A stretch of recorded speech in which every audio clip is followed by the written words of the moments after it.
Hello everyone and welcome back to the good stuff. We are continuing the 1858, not the match, but the second match between Paul Charles Morphy and Adolf Anderssen. The actual match ended by Morphy winning 7 games, which was enough to win the match. Anderssen winning 2 and 2 games were drawn. But now we have the second match between Morphy and Anderssen, which occurred the second day after the end of the first match, and it's basically two of them enjoying some chess while the photographers were, preparing everything to take a photo. The match lasted for some 3 hours, even though it doesn't take as much to take a photo in those days. The photography, as I understand it, is around since 1839 officially. And since this is 1858, technology has advanced somewhat, but you still needed at least an hour to make like a good photo if it was outside in noon, for example. Taking the actual photo did not take all that much, but preparing everything for the photo did. If anyone is a photographer and is well versed in the history of photography, maybe you could link something to us, or maybe write something in the comments that we can all learn from. But as they were preparing to have their photograph taken, they played this match. 6 games of nothing but the King's Gambit, and this is the first game of this second match. Morphy will be having the white pieces, and some of you asked me if there is anywhere is it possible to see this photo. Anywhere I couldn't find it. I couldn't find any trace of it because it was published next year, and it was published in Max Lane's Paul Morphy's Skizze aus der Schachwelt Part 2.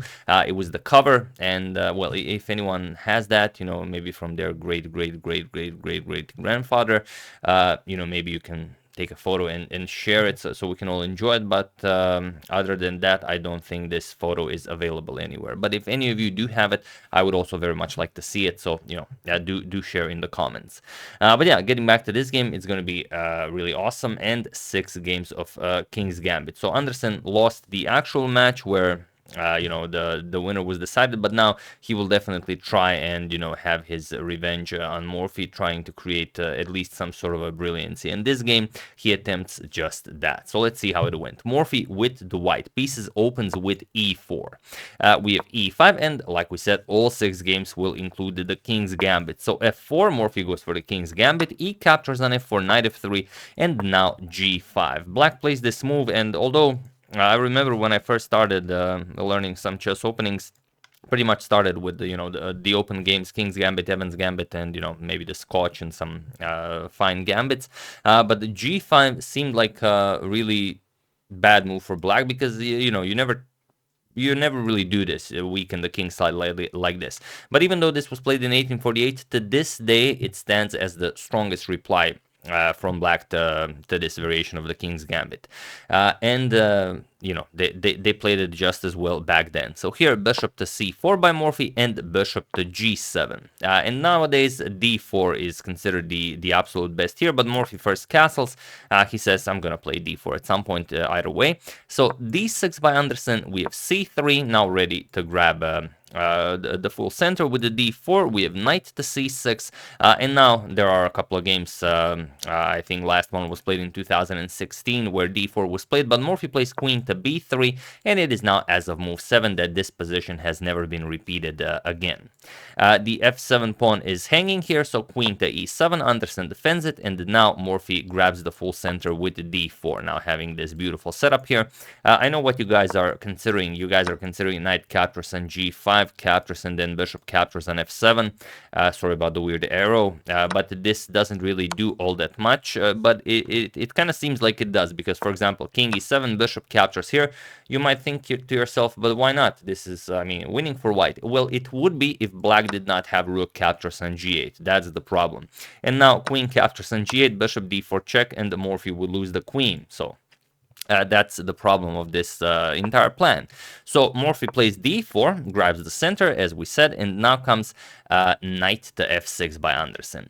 You might also consider h6 here. It's knight to f6 is a pawn sacrifice, which is very, very risky. h6 is a boring way to play this, but definitely a modern approach, and Black would be considered even better here. But I will show a fun line what happens after g4, because you also have to consider this. this, then we would have knight to g5, and now queen captures on g5. But now white can play bishop captures on f7, and if king to e7, now we simply play bishop captures on f4. And now the queen cannot remain here, and once the queen moves, then we can capture here, because there will be no bishop to d4 check, and well, white will not lose a queen. So here you'd have to move the black queen.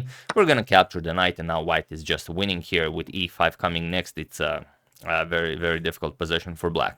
But okay, Anderssen did not go for that. He didn't go for h6, he didn't go for g4, he played knight to f6, he gives up the g5 pawn, and he wants to start the attack on Morphy with his own king still being in the center of the board. So here, knight captures on g5 by Morphy, and now you know, you might think, okay, Anderssen gave up a pawn, he's now gonna castle, and he did it to, you know, gain some quick development. But no, Anderssen plays knight captures on e4. He allows bishop captures on f7. So Morphy plays it. We have bishop captures on f7 with check, king to d8, and now comes knight captures on e4. We have queen captures on e4, and now bishop captures on f4. So what is Anderssen's plan here? I mean, the knight can hardly get into the game. The pawn prevents it from entering. The rook can't really go to g8. The bishop stops it. You can't go to here. The bishop also controls that. Well, Anderssen is truly a madman. A gentleman, but also a madman. Anderssen plays bishop to h3. And now Anderssen is threatening checkmate here, and Morphy has to deal with this somehow. You could maybe defend checkmate, you could also just grab the bishop. Morphy decides that grabbing the bishop is the way to go here. You could also go bishop d5 here, just attack the queen and guard this g2 square. But Morphy says, all right, Anderssen, let's see what you got. G captures on h3, and now Anderssen continues happily sacrificing with knight captures on d4. And indeed, this second sacrifice cannot be accepted. If c captures, then Anderssen captures with the bishop, and it's game over. There's no square for Morphy's king. If you block it, we can simply capture it. Bishop captures with check, rook f2, but now even queen f3 is enough. Now we're gonna win like this, and if queen to c2, then we can simply pick up the bishop, so it's completely crushing. But here, after knight captures on d4, Morphy says, dude, I'm not gonna take your knight. And here, Morphy just played knight to d2. He just continues development.